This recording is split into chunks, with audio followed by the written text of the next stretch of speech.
on apprend aujourd'hui, de sources bien autorisées, que il avait une conception, j'allais dire, très intéressée, très personnelle de ses intérêts, Jack Lang. C'est Pierre Lescure qui dit moi, je ne l'invitais plus au Festival de Cannes parce qu'il n'a jamais payé une chambre. On apprend ça aujourd'hui. Que l'a-t-on dit sur ces dernières années?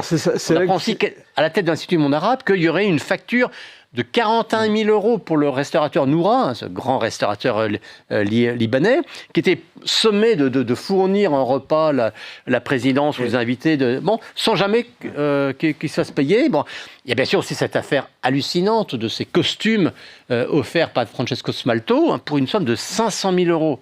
500 000 euros de costumes qui étaient offerts. On a souvenir d'un candidat à la présidentielle qui a payé cher d'avoir accepté 3 costumes.